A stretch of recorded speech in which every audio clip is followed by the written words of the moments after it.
اعوذ باللہ من الشیطان الرجیم بسم اللہ الرحمن الرحیم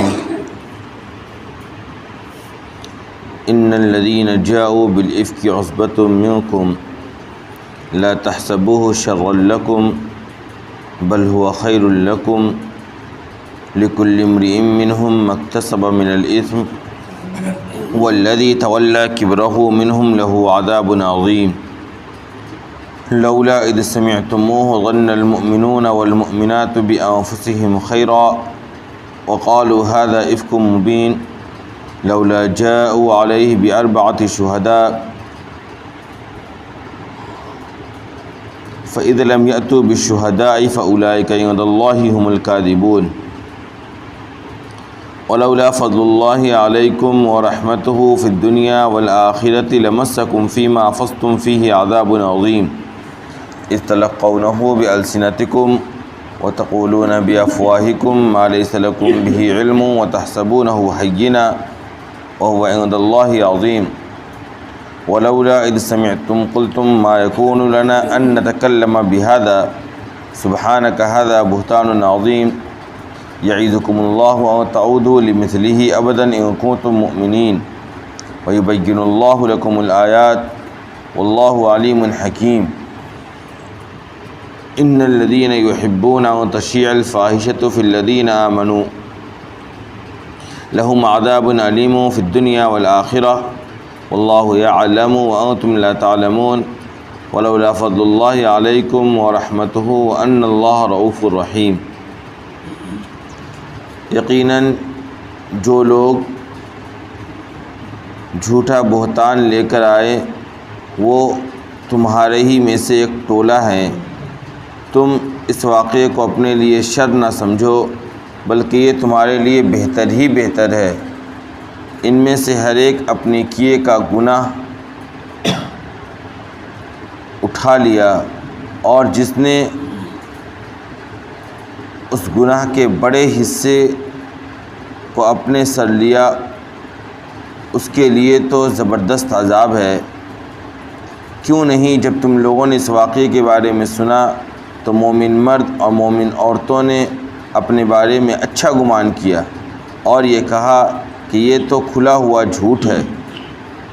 کیوں نہیں وہ لوگ اس پر 4 گواہ لے کر آئیں؟ چنانچہ جب وہ لوگ گواہ پیش نہ کر سکے تو یہی لوگ اللہ کی نظر میں جھوٹے ہیں۔ اور اگر اللہ کا فضل اور اس کی رحمت دنیا اور آخرت میں تم پر نہ ہوتی تو جس چیز میں تم پڑ گئے تھے تمہیں سخت ترین عذاب پہنچتا۔ جب تم اس واقعے کے متعلق ایک دوسرے سے اپنی زبانی نقل کر رہے تھے اور اپنے منہوں سے کہہ رہے تھے حالانکہ اس سلسلے میں تمہارے پاس کوئی علم نہیں تھا اور تم اسے معمولی سمجھتے تھے جبکہ اللہ کے نظر میں یہ انتہائی سنگین بات تھی۔ اور کیوں نہیں جب تم لوگوں نے یہ بات سنی تو تم نے یہ کہا کہ ہمیں حق ہی نہیں پہنچتا کہ ہم اس کے متعلق کچھ بھی کہیں۔ سبحان اللہ، یہ تو بڑا سنگین بہتان ہے۔ اللہ تمہیں اس بات کی نصیحت کرتا ہے کہ اگر تم مومن ہو تو آئندہ کبھی ایسا نہ کرنا، اور اللہ تمہارے سامنے اپنے احکامات کو بیان کرتا ہے اور اللہ علیم و حکیم ہے۔ یقیناً جو لوگ اس بات کو پسند کرتے ہیں کہ مومنوں کے درمیان بے حیائی کو پھیلائیں ان کے لیے دنیا اور آخرت میں دردناک عذاب ہے، اور اللہ جانتا ہے اور تم نہیں جانتے۔ اور اگر اللہ کا فضل تم پر نہ ہوتا اور اس کی رحمت اور یہ کہ اللہ بہت مشفق اور رحم کرنے والا ہے تب سوچو تمہارا کیا ہوتا۔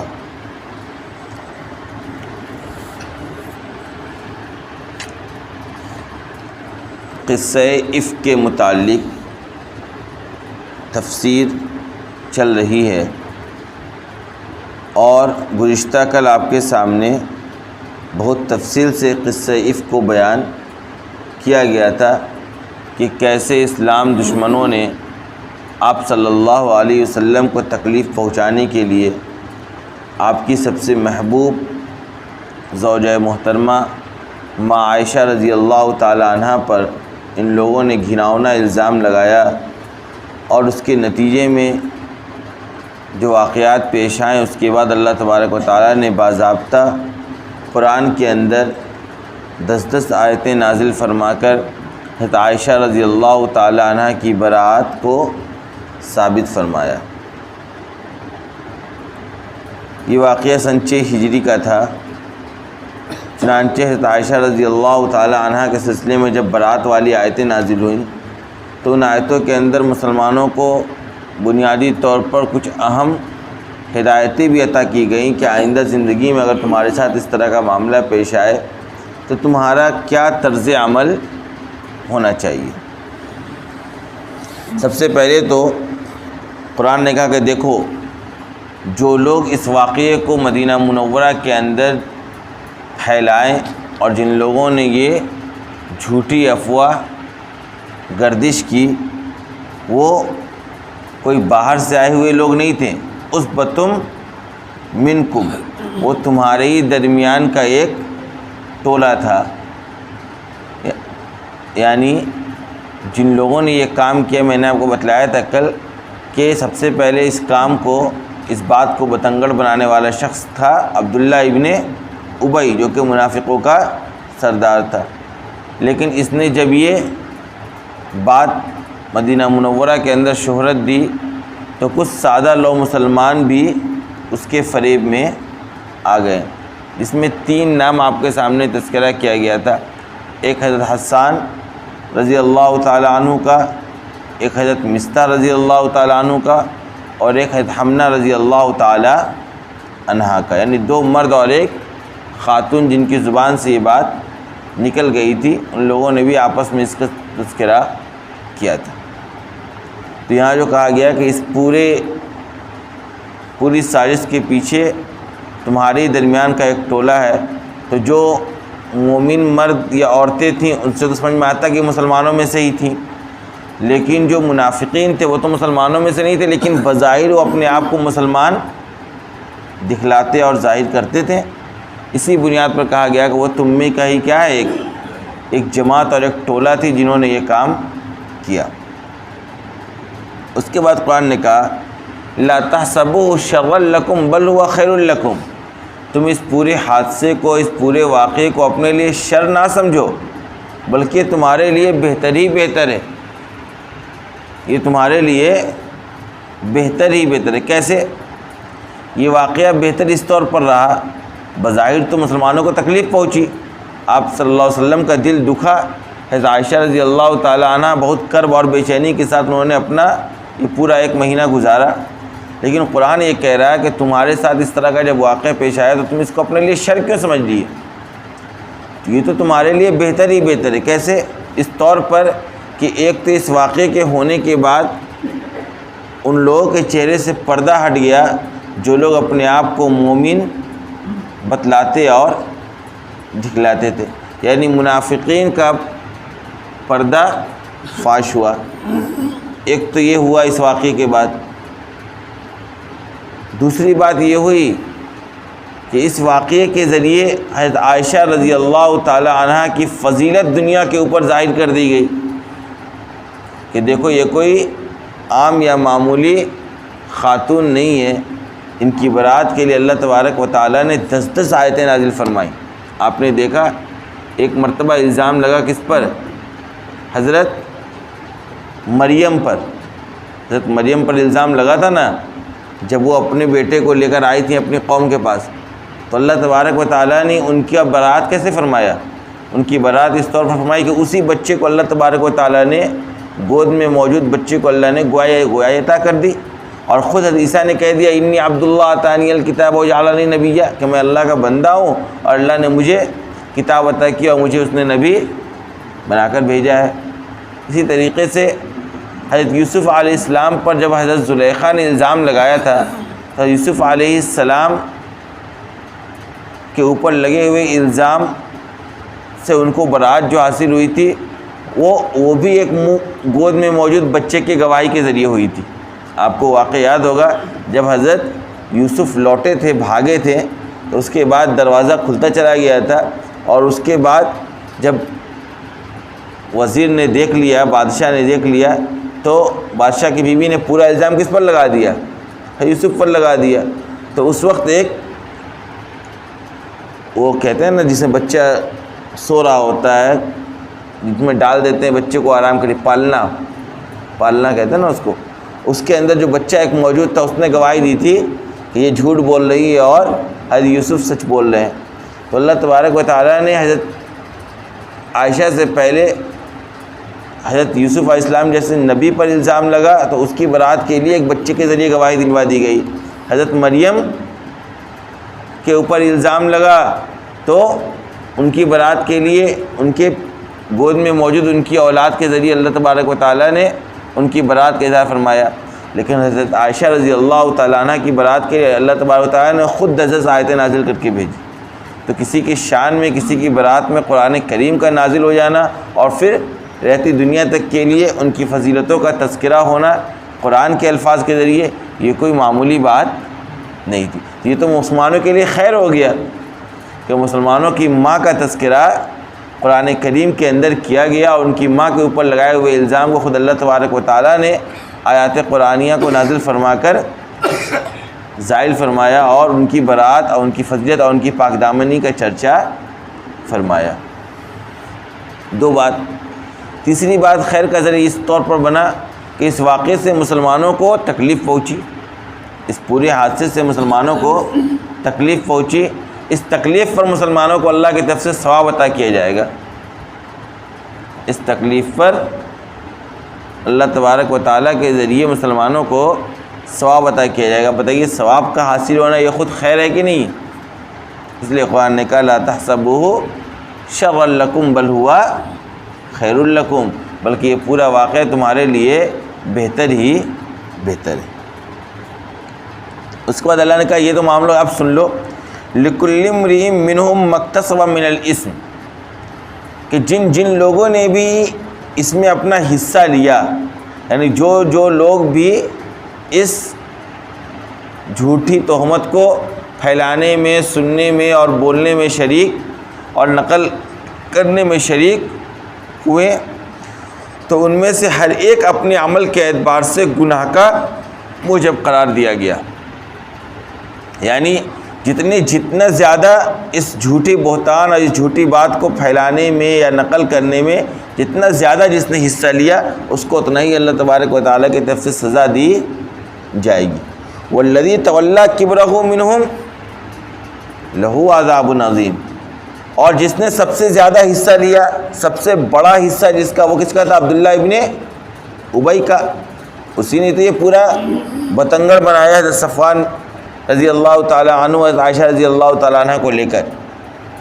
عبداللہ ابن ابی کے ہی ہاتھ یہ بات لگی تھی اور اس نے اس بات کا بتنگڑ بنا کر پورا ایک پروپیگنڈا اس نے رچا. تو قرآن نے کہا والذی تولی کبرہ منہم لہو عذاب عظیم، اس کے لیے تو سخت ترین عذاب ہے. جس نے سب سے بڑا حصہ اپنی گردن پر اٹھایا ہے اس کے لیے تو سخت ترین عذاب ہے. اس کے بعد دیکھیں مومنوں کو زبردست ہدایت دی گئی کہ کبھی کوئی واقعہ ہو تو تمہارا کیا طرز عمل ہونا چاہیے.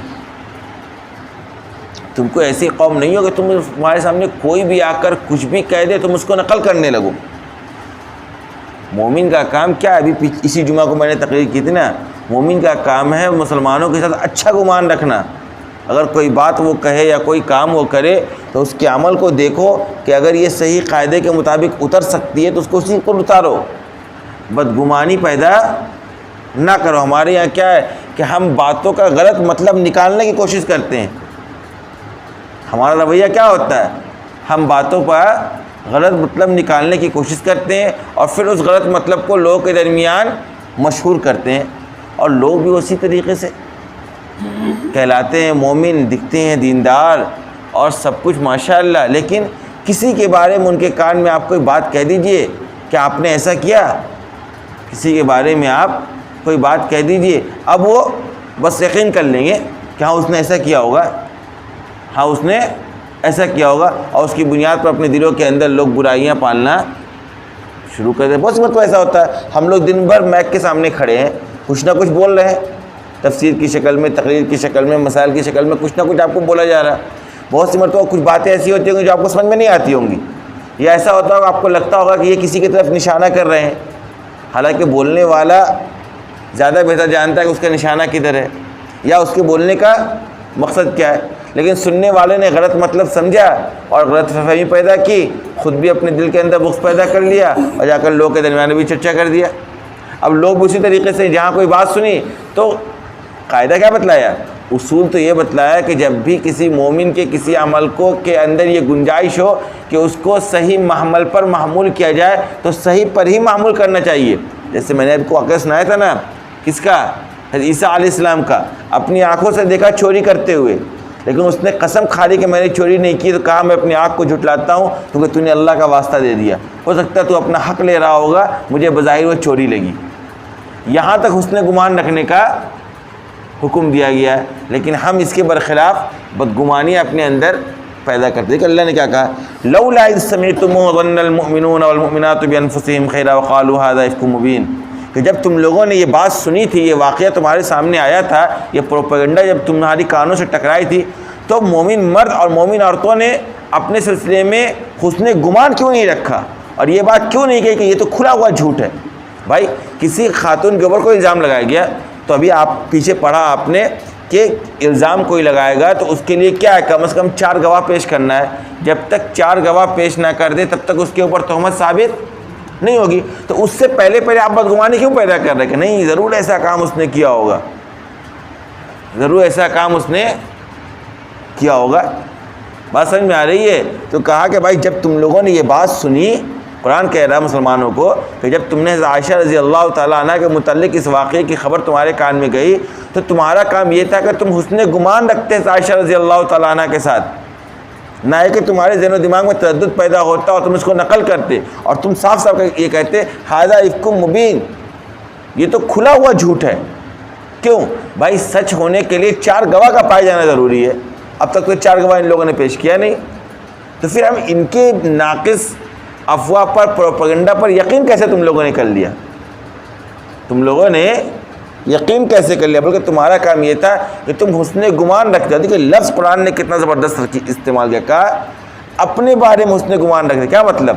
مطلب یہ ہے کہ دیکھو کسی مومن مرد یا کسی مومن عورتوں کو طعنہ دینا، کسی مومن مرد یا کسی مومن عورتوں کے اوپر تہمت لگانا، کسی مومن مرد یا کسی مومن عورت کے سلسلے میں بدگمانی پیدا کرنا، وہ دراصل خود کو رسوا کرنا ہے، خود کے سلسلے میں بدگمانی پیدا کرنا ہے، خود کے اوپر تہمت لگانا۔ کیوں؟ کیونکہ ایک مومن کا دوسرے مومن کے ساتھ جو تعلق ہے وہ ایمانی اخوت کا تعلق ہے۔ آپ کے گھر میں آپ کے والد کو، آپ کے بھائی کو، آپ کی بہنوں کو کچھ بولتا ہے تو آپ کیا فیل کرتے ہیں؟ کہ اس کو بولا جا رہا ہے۔ آپ یہ فیل کرتے ہیں نا کہ مجھے بولا جا رہا ہے، میرے خاندان کو بولا جا رہا ہے، میرے بھائی اور بہن کے اوپر نشانہ اٹھایا جا رہا ہے۔ ہوتا ہے کہ نہیں یہ جذبہ؟ یہ جذبہ ہر مومن کے لیے تمہارے دل کے اندر ہونا چاہیے، یہ جذبہ ہر مومن کے تئیں تمہارے دل میں ہونا چاہیے کہ نہیں، کسی مومن کو رسوا کرنے کا مطلب یہ کہ مجھے رسوا کیا جا رہا ہے۔ لہذا تمہارا رویہ یہ ہونا چاہیے اس موقع پر کہ تم اپنے بارے میں حسن گمان رکھتے۔ حضرت عائشہ رضی اللہ تعالیٰ عنہ کے بارے میں، حضرت صفوان ابن معطل رضی اللہ تعالیٰ عنہ کے بارے میں تمہارے ذہن و دماغ میں حسن گمان ہوتا، تم اچھا گمان پالتے، تمہیں بدگمانی نہیں کرنا چاہیے۔ اور سن لو لولا جاءوا علیہ باربعۃ شہداء، اور ان لوگوں نے اس واقعے پر 4 گواہ کیوں نہیں پیش کیا؟ قرآن نے ان سے پوچھا کہ جب یہ لوگ یہ چرچا کر رہے تھے تو ان کا کام یہ تھا کہ یہ 4 گواہی پیش کرتے۔ اور سن لو فإن لم یأتوا بالشہداء فأولئک عند اللہ هم الکاذبون، اگر یہ 4 گواہ پیش نہیں کرتے ہیں تو اللہ کے نظر میں یہی لوگ جھوٹے ہیں جو اس طرح کی تہمت لگا رہے ہیں۔ بات سمجھ میں آ رہی ہے؟ اس کے بعد اللہ نے کہا سن لو ولولا فضل اللہ علیکم ورحمتہ فی الدنیا والآخرۃ لمسکم فیما افضتم فیہ عذاب عظیم، کہ اگر اللہ کا فضل اور اس کی رحمت تمہارے اوپر نہیں ہوتی نہ دنیا اور آخرت میں تو جس مسئلے میں تم پڑ گئے تھے نا اس بار، تمہارے اوپر سخت ترین عذاب تو نازل ہو ہی جاتا۔ تم آپ صلی اللہ علیہ وسلم کے دل کو چوٹ پہنچا رہے تھے، آپ صلی اللہ علیہ وسلم کے حرم پر تم انگلیاں اٹھا رہے تھے، یہ کوئی معمولی بات تھی؟ یہ کوئی معمولی حادثہ تھا کیا دنیا کے لیے؟ یہ تو صرف اور صرف اللہ کا فضل اور اس کی رحمت ہے کہ اللہ نے تمہیں اپنے عذاب سے بچا لیا اور تمہارے اوپر اس نے عذاب نازل نہیں کی۔ جبکہ حالت یہ تھی تلقونه بألسنتکم وتقولون بأفواهکم ما لیس لکم به علم وتحسبونه حینا وهو عند اللہ عظیم، یاد کرو اس وقت کو جب تم ایک دوسرے سے اپنی زبانی اس بات کو نقل کر رہے تھے اور تم اپنی منہوں سے وہ بات کہہ رہے تھے جس کا تمہیں علم نہیں تھا اور تم اس کو معمولی سمجھ رہے تھے، جبکہ اللہ کی نظر میں وہ انتہائی سنگین بات تھی۔ اللہ کی نظر میں یہ انتہائی سنگین بات جو تم اپنی زبان سے نکال رہے تھے، یہ کوئی معمولی بات نہیں تھی، لیکن تم اسے معمولی سمجھ رہے تھے اور تم اپنی زبانوں سے یہ بات نقل کر جبکہ تمہیں علم نہیں تھا۔ یعنی دیکھیے یہ ایک واقعہ تھا اور اس واقعے کے تئیں قرآن ہمیشہ رہنے والی کتاب ہے، تو قرآن نے ہمیشہ رہنے کے لیے ہمیں آپ کو تعلیم دے دی کہ دیکھو جس واقعے کے متعلق بھی تم بات سنو، جب تک اس کی مکمل تحقیق نہ ہو جائے، جب تک وہ بات دلائل سے ثابت نہ ہو جائے، جب تک تم خود اپنے آنکھوں سے نہ دیکھ لو، بدگمانی پیدا نہ کرو اور ایسی باتوں کو اپنی زبانوں سے نہ نکالو جس کے بارے میں تمہارے پاس علم نہیں ہے۔ میں نے یہ بات بتلائی تھی آپ کو نا اس جمعہ کے اندر کہ دیکھیے اگر کوئی بات آپ کی زبان سے نکلتی ہے تو یہ سوچ کر نکالیے کہ کل کہیں اس بات کو ثابت کرنا پڑ جائے تو آپ ثابت کر پائیں کہ نہیں کر پائیں گے۔ جب بھی اپنی زبان سے کوئی بات انسان نکالے کسی کے بارے میں تو تول اور ناپ کر نکالے کہ اگر کل خدا نخواستہ اس بات کو دلائل کے ذریعے ثابت کرنے کی ضرورت پڑ جائے دنیاوی کسی عدالت میں، کسی پنچایت میں، تو کیا ہم اس بات کو ثابت کر پائیں گے یا نہیں کر پائیں گے؟ اگر آپ کی پوزیشن یہ ہے کہ آپ کو لگتا ہے کہ ہم ثابت نہیں کر پائیں گے تو اپنی زبان کو بند کر لیجیے۔ مجھے بات آ رہی ہے کتنا زبردست پیغام دے رہا ہے اسلام، اس کو آپ سمجھیے۔ یہاں پر کیا زبردست رہنمائی ہے سماج سے برائی کو ختم کرنے کے لیے اور سماج کے اندر جھگڑا اور فساد نہ ہو اور پروپیگنڈا نہ ہو، معصوم اور پاک دامن عورتوں پر الزام نہ لگے، سماج کے اندر بے حیائی اور برائی کا شیوع نہ ہو۔ اس کے لیے قرآن نے کہا دیکھو ہمارے یہاں کیا ہوتا ہے، ہم کسی کے بارے میں کچھ نہیں بس کہنے لگتا ہے ارے یار فلاں آدمی برا ہے، فلاں آدمی اس برائی کے اندر مبتلا ہے، بلکہ بعض لوگ لڑنے لگتے ہیں اسی بنیاد پر۔ میں اپنا ذاتی واقعہ سنا رہا ہوں، اسی تفسیر میں میں نے ایک بات کہی، ایک دن میں نے ایک بات کہی، بات جو میں نے کہی پتہ نہیں سامنے والے نے سمجھا یا نہیں سمجھا، لیکن جا کر اس نے پورے شہر کے اندر چرچا کیا چند لوگوں کے سامنے۔ مجھ سے ایک صاحب سڑک پر لڑنے لگے اس بات کو لے کر، مجھ سے ایک صاحب سڑک کے اوپر ایسا میرے اوپر برہم ہونے لگے کہ معلوم ہوا کہ میں نے کوئی گناہ عظیم کر دیا اس دنیا کے اندر۔ تو میں نے کہا آپ پاگل ہیں کیا؟ میں نے کہا میری بات ریکارڈ ہوتی ہے تو میں خود جان رہا ہوں کہ میں جو کہہ رہا ہوں وہ اس میں جھوٹ بول کر کہیں نکل نہیں سکتا ہوں۔ کیوں؟ کیونکہ ساری باتیں میرے یہاں پر ریکارڈ ہوتی ہے، جا کر ریکارڈ سنیے میرا۔ نہ آپ نے ریکارڈ سنا، نہ آپ نے اس بات کی تحقیق کرنے کی کوشش کی، نہ آپ اس مجلس میں موجود ہیں، لیکن آپ کو کسی نے اگر کان میں یہ بات بھری اور اس نے اس پر یقین کر لیا، یہ مومن کی علامت ہے، یہ تو بدگمانی سے قرآن روک رہا ہے۔ یہاں کیا ہوا پتہ ہے آپ کو؟ یہ جو تین صحابی، جو دو صحابی اور ایک صحابیہ جو اس فریب میں آ گئے تھے نا، ان کے اوپر حد قذف جاری ہوا۔ جھوٹی تہمت لگانے کے الزام میں پیچھے آئے نا حد قذف، اگر کوئی کسی پاک دامن اور پر الزام لگائے اور 4 گواہ پیش نہ کر سکے تو حد قذف جاری ہوگا، 80 کوڑے مارے جائیں گے۔ ان دونوں صحابی اور ایک صحابیہ پر حد قذف جاری ہوا۔ آج چونکہ کہیں اسلامی حکومت نہیں، کوئی پکڑنے والا نہیں ہے، کوئی پوچھنے والا نہیں ہے، جس پر جو چاہے الزام لگا دیں آپ اور جو چاہے اپنی میں نے کہا نا کہ دنیا کے اندر تو چھوڑ دیجئے، لیکن آخرت کے اندر تو پتہ ہے نا بھائی، ایک ایک بات کا حساب و کتاب پیش کرنا ہے۔ ایک مومن کا تو یہ ایمان اور یقین ہے، تو کل اللہ اگر کہہ دے گا کہ بھائی تم نے فلاں آدمی کے اوپر یہ الزام لگایا تھا، یا فلاں کے بارے میں تم نے یہ بات کی تھی، یا فلاں کے تم نے یہ غیبت کی تھی، آج تم اس بات کو ثابت کرو۔ تھوڑی دیر کے لیے سوچئے کیا ہم اور آپ ثابت کر پائیں گے؟ میں نے آپ کو اسی جمعہ میں کہا تھا نا کہ اس دنیا کے اندر اگر کسی سے آپ پوچھول پر آ گئے نا تو پسینہ چھوٹنے لگتا ہے سامنے والے کا۔ کوئی لاکھ آپ کے بارے میں 10 طرح کی برائیاں کر دے، آپ اگر اس کا ہاتھ پکڑ کے کھڑے ہو جائے گا کہ تم نے یہ بات میرے بارے میں کہی ہے، فوراً جھٹلا دے گا، اس کا رنگ دیکھیے گا فوراً پیلا پڑ جاتا ہے۔ رشتہ داروں میں آپ یہ کام کر کے دیکھ لیجئے، رشتہ داروں میں یہ برائیاں عام ہیں، لوگ بہت ایک دوسرے کے خلاف بولتے ہیں، لیکن کسی رشتہ دار کو آپ پکڑ لیجئے ہاتھ، اپنے بھائی کا یا بہن کا یا کسی رشتہ دار کو اور کہیے اس سے کہ تم نے یہ بات کہی میرے بارے میں، جو ہے ثابت کرو، پسینہ چھوٹ جاتا ہے انسان کا۔ ارے بھائی اللہ کے سامنے کیا ہوگا؟ وہ اللہ کہہ رہا ہے دیکھو حضرت عائشہ کے بارے میں اس طرح کی بات نکالنے سے پہلے بھی 1000 مرتبہ سوچنا چاہیے تھا کہا نا اللہ نے، اگر اللہ کا فضل اور اس کی رحمت نہیں ہوتی، کیونکہ اللہ نے یہ فیصلہ نہیں کر رکھا ہے کہ فوراً عذاب نازل کر کے اس امت کو ہلاک کر دیا جائے، ورنہ جتنا بڑا یہ حادثہ تھا اور جتنا بڑا الزام تھا اور جتنی بڑی تہمت تھی، عذاب آیا تھا تو کچھ تعجب کی بات نہیں تھی۔ اللہ نے کہہ دیا نہیں، اگر نہیں ہوتا اللہ کا فضل و رحمت تو تم ہمارے اوپر سخت ترین عذاب نازل ہو جاتا۔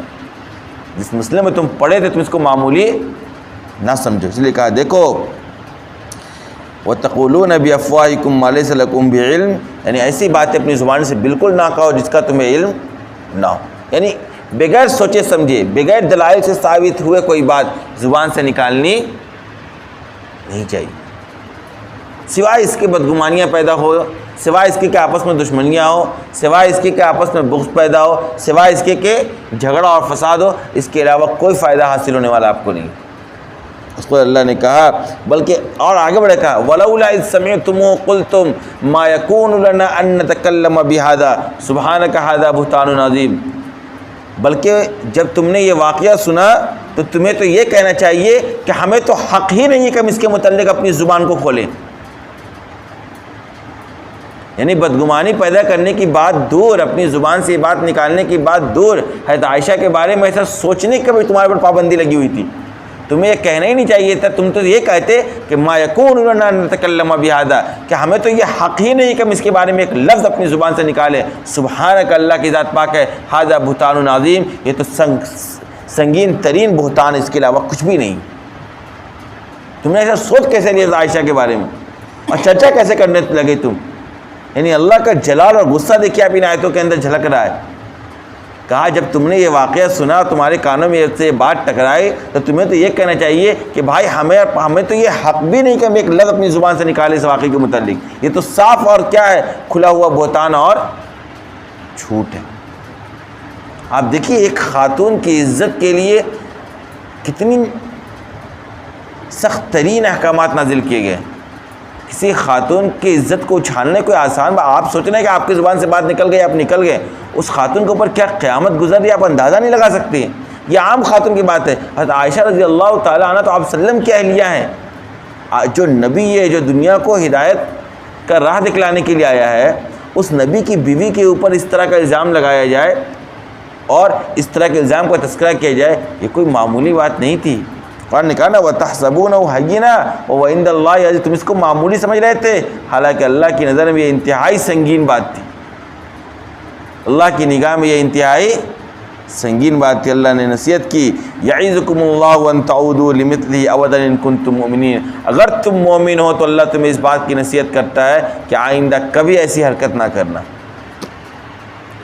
آئندہ کبھی اس طرح کی بات اپنی زبان سے نہ نکالنا، آئندہ کبھی اس طرح کی تہمت کسی خاتون کے اوپر نہ لگانا، آئندہ کبھی کسی پروپیگنڈے کا شکار نہ ہونا، آئندہ کبھی کسی پروپیگنڈے کا شکار نہ ہونا۔ سادہ لوگ مسلمان عام طور پر پروپیگنڈا کا شکار ہو جاتا ہے، آپ کو جو آ کر جو کہہ دے آپ یقین کرنے لگتے ہیں۔ ارے یقین تو آپ کا اللہ کے اوپر ہونا چاہیے۔ جب تک جو بات ایک دم بالکل اپنی زندگی کے لیے اس بات کو باندھ لیجیے اپنی دامن سے، جب تک کسی کے بارے میں کوئی بات آپ سنیں، جب تک وہ بات تحقیق سے ثابت نہ ہو جائے، جب تک وہ بات دلائل سے ثابت نہ ہو جائے، جب تک وہ بات اپنی آنکھوں سے آپ نہ دیکھ لیں، یعنی جب تک مکمل وہ ذرائع نہ حاصل ہو جائیں جس کی بنیاد پر اس کا الزام ثابت نہ ہو جائے، تب تک اس کے بارے میں بدگمانی بھی اپنے ذہن میں پیدا نہیں کرنا چاہیے جائے کہ اس بات کو کسی دوسرے سے نقل کیا جائے۔ اور ہمارے یہاں ابھی آپ نکلیے یہاں سے باہر اور نکل کر آپ کہیے کسی ایک آدمی کو کہ بھائی آج تو ہم نے دیکھا رات میں امام صاحب ایک خاتون کے ساتھ گھوم رہے تھے، کہیں آپ آدھے گھنٹے کے بعد آپ دیکھیں گے وہ آدمی، آپ چلے جائیں گے روڈ پہ، پتہ چلے گا 10 آدمی یہ بات کر رہے ہیں، وہ اٹھے گا اس سے نقل کرے گا، وہ اسے اٹھے گا اس سے نقل کرے گا، وہ اٹھے گا چائے دکان پر نقل کرے گا، اور پتہ چلا پورے محلے میں بات پھیل گئی۔ حقیقت سے اس کا کوئی تعلق ہے ہی نہیں ہے۔ حقیقت سے تعلق بھی ہو تو اس کو کہو کہ تم یہ بات دلائل سے ثابت کرو تب ہم یقین کریں گے، اور یقین تو چھوڑیے فوراً ہم نقل کرنے لگتے ہیں دوسرے سے۔ ایک مسلمان، آپ نے سنا نا ایک مشہور حدیث ہے کہ ایک مسلمان کا دل توڑنا بیت اللہ کو ڈھانے سے زیادہ سنگین ترین گناہ کا کام ہے۔ بیت اللہ کو ڈھانے سے زیادہ سنگین ترین گناہ کیا ہے؟ کسی مسلمان کا دل توڑنا، کسی مسلمان کو تکلیف پہنچے۔ آپ کسی کے بارے میں الٹی پلٹی باتیں کریں گے، وہ سنے گا تو اس کو تکلیف نہیں پہنچے گی، آپ بتائیے، اندازہ لگائیے. اور ہمارے اور سماج کے اندر، ہمارے اور آپ کے سماج کے اندر یہ برائی بہت عروج پر ہے، بہت عروج پر ہے. لہٰذا زبانوں کو کھولنے سے پہلے، خاص طور پر کسی دوسرے انسان کے متعلق کسی بھی طرح کی بات کرنے سے پہلے ہمیں 1000 مرتبہ سوچنا چاہیے. بلکہ کہا نا، خود مفتی تقی عثمانی صاحب کی یہ تقریر بہت وائرل ہے آڈیو کی وغیرہ کی شکل میں. انہوں نے کہا کہ ہمارے کسی بزرگ نے کہا کہ جب بھی کوئی بات کہو تو یہ سوچ لو ضرور، کسی دوسرے کے بارے میں کوئی ضرور سوچ لو کہ اگر یہ بات ثابت کرنی پڑ جائے تو میں ثابت کر پاؤں گا یا نہیں کر پاؤں گا. اگر میں سمجھتا ہوں کہ میں ثابت نہیں کر پاؤں گا تو مجھے اپنی زبان دراز نہیں کرنی چاہیے.